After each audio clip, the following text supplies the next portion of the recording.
So what we're going to do today is this painting behind me.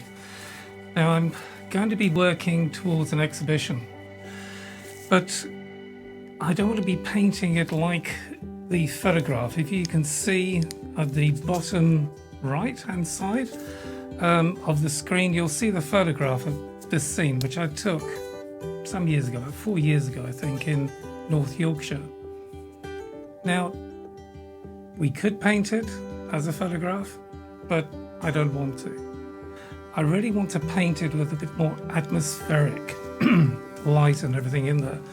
Generally speaking, a generalization here, because of modern day decoration, very few people run out and buy a green painting. They'll buy warm oranges, reds, blues, that sort of style of painting and put it on the wall, but they won't rush out and necessarily buy a rich green painting. So I'm mindful of that. As a commercial artist, I don't want to be painting something which is going to be a lead weight. I want it to move. What we're going to be doing is we're going to be painting it similar to this little oil sketch which I prepared earlier today. And it's the same shape as this canvas.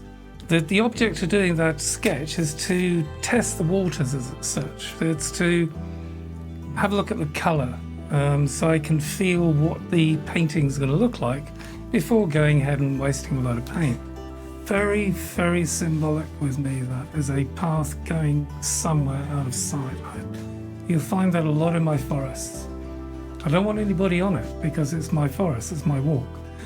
But I want to see that, and I'm curious now as to where it goes. And as a viewer looking at the painting, and I go, wow, where does that path go?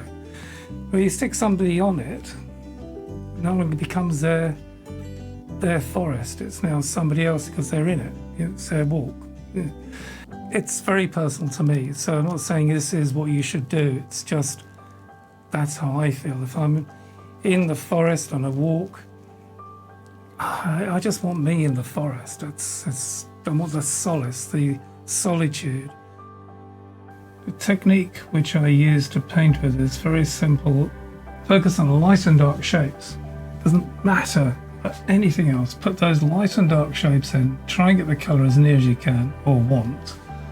Once you get those light and dark shapes in, then you can complicate them. You can break them down into smaller shapes, and then smaller again, and smaller again, until you've got a detailed painting. And that might sound very simplistic, but it's true.